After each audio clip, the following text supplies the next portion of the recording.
Hi all, my name is Lee and welcome to my channel. I've actually had a few more subscribers recently, so I thought I'd give this opportunity just to tell you a little bit about me and what I do here.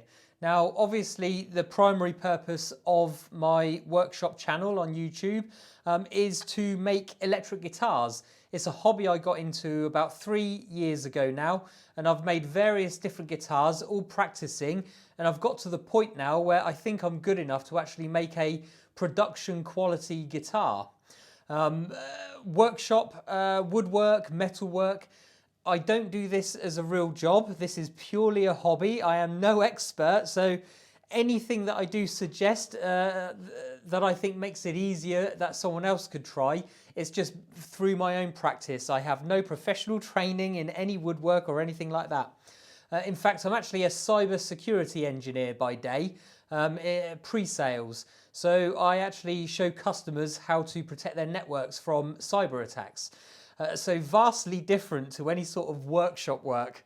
But I really enjoy this as my hobby, and I'm hoping if I can get good enough, I want to be able to produce and sell a few guitars a year, just you know, to keep the money coming in and make it fun, and hopefully give some other people some enjoyment out of my creation. So that leads us to where we are today. My last video was actually me designing and creating a prototype guitar of my own specification. So I've designed the headstock shape, the body shape. The scale length I'm using is 25 inch, so that's similar to PRS. And I've put it all together. I've also got an idea of the types of wood I like. So for bodies, I like sapele. It's actually cheaper in the UK, and it's very similar to mahogany, and it sounds pretty good to me. So that works really well. It finishes very well. So for this series of videos, a new series, I'm going to make prototype number 2. The reason I'm calling it a prototype again is because I've made some modifications to my templates, the headstock design, and also the position of the components on the body. So what I'll do now is I'll bring the camera over and I'll just talk you through some of the changes I've made to the last series of videos and what I'm planning to do going forwards. So let's take a look. So first of all, let's take a look at the change in the headstock design. So as you can see here, this is my original one, my version 1, and this is my version 2. They're still very similar, but most importantly, the version 2 is actually thinner at the top. Now the reason I've done that is I found on the version 1, the tuning peg, is too far for the post to actually stick out for the actual tuning peg itself on the top tuners because of the way the shape flares.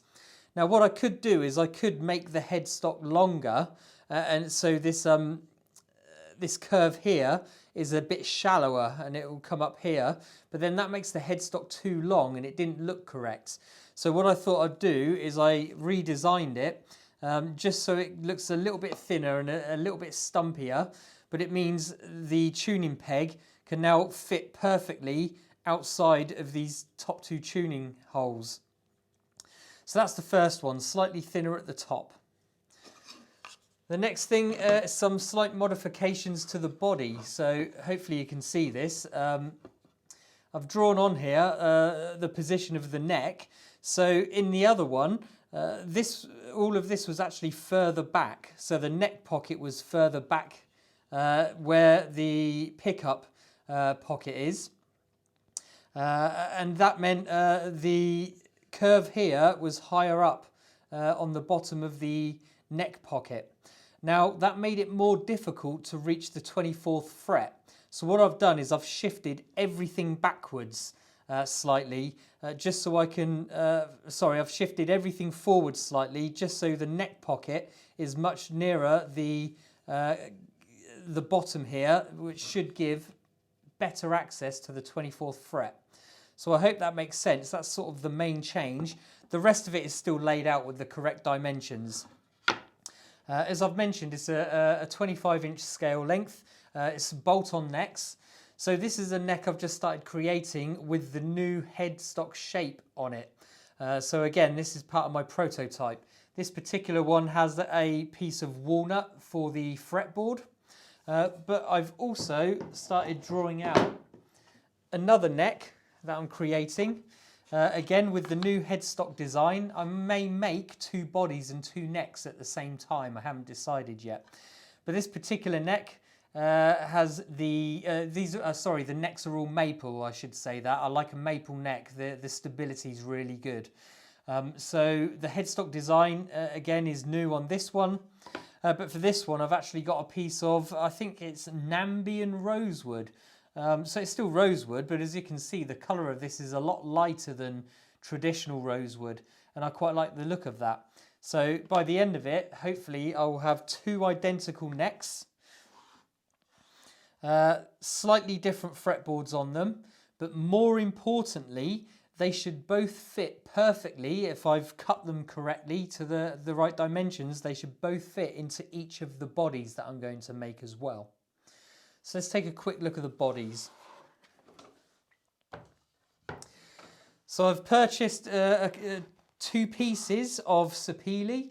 The grain is really nice and straight on these, so I'm really happy with these. They should look very nice once they've been oiled up. And again, I've already drawn around my template. What I'm actually going to do is a routing template. So as you saw, I had holes in there. That's so I can just stick it down once, and then I can just use the router to route out all the holes perfectly. The idea of that is it means I can speed up production and also make each guitar identical. So that's the purpose of having these templates. You've also seen that I've created a neck carve jig and a radius jig as well. So that will be allow me to create the same neck profile over and over again. So all the guitars start to feel similar and familiar and of my design. That's very important.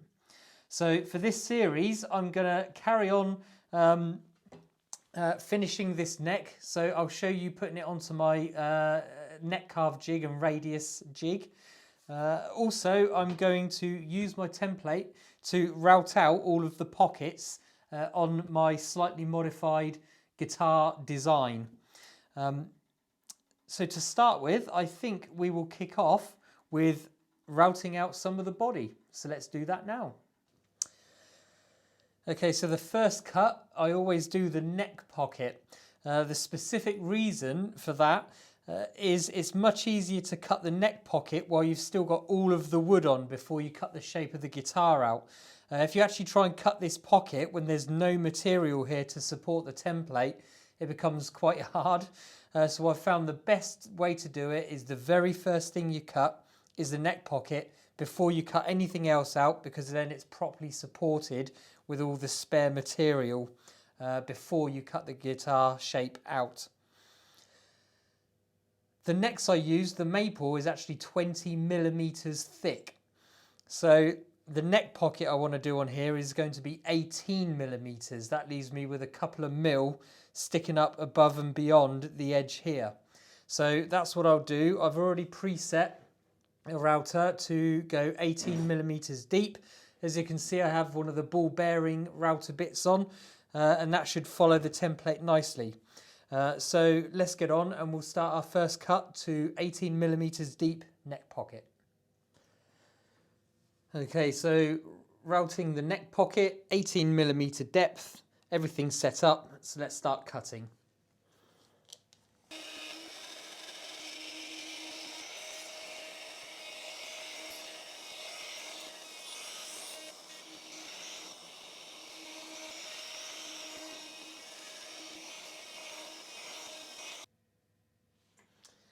It's about 17.5 millimeters deep, so I'm happy with that. That should be okay.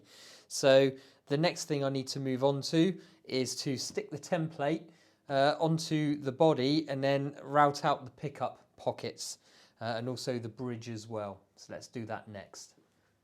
Okay, so I've set up the template and clamped it down.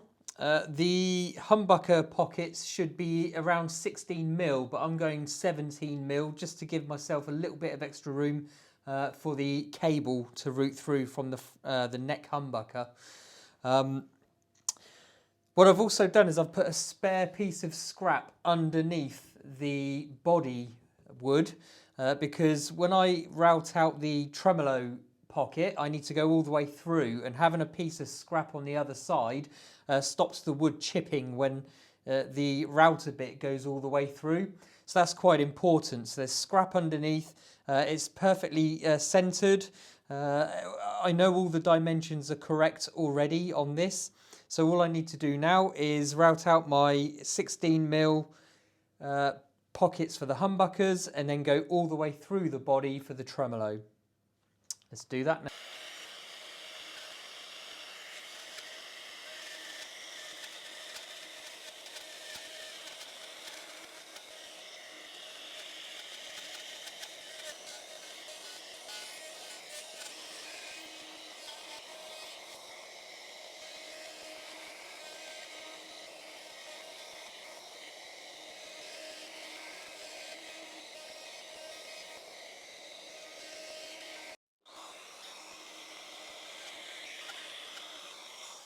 So I've flipped the body over now and I need to do the cavity for the springs at the back of the tremolo.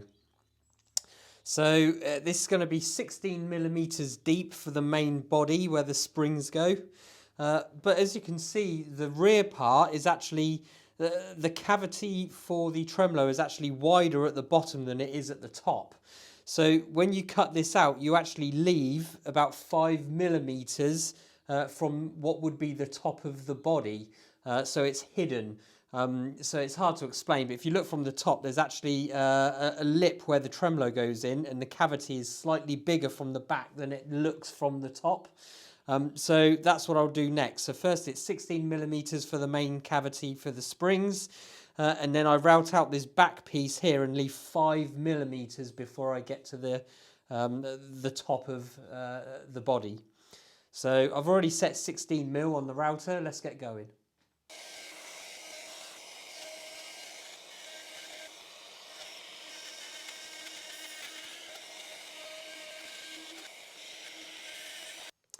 Okay, so that's the 16mm depth done.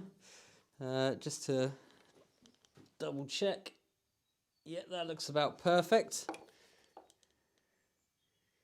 Yeah, that looks really good.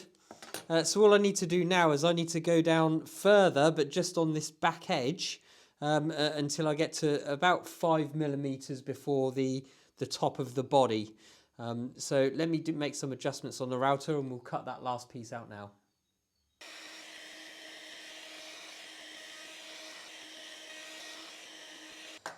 So the final thing to do before I close out this video is I just need to drill the two pivots. This 10mm hole to put the pivots on for the tremolo. All I need to do is I just want to measure how long this is, and then I'll put a small marker on the drill just so I can gauge the depth of the cut. Obviously I'm just using a hand drill. Unfortunately my drill press broke a while ago, so I'll just use the hand drill and try and keep it as vertical as possible. So let's just measure this up just to see how long it is. Hopefully you can see that it's 21mm long. So I'll put a marker on the drill and then we'll drill 10mm hole about 20mm deep. So as you can see, I've just put a small piece of tape on the depth that I need to drill. I've clamped this down, so now I just need to drill this 20mm hole. I've already put the marks in on where I need to drill.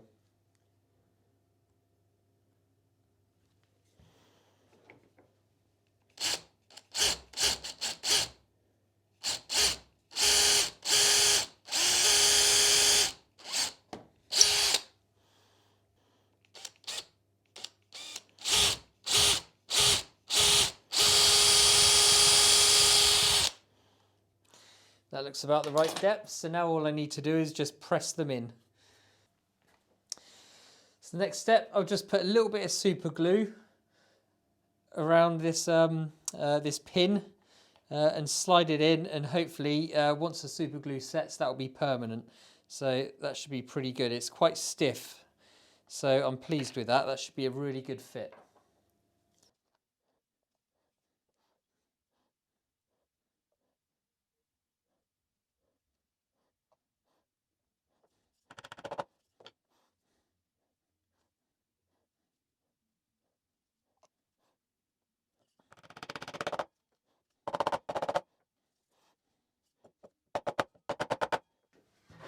So that's it for now.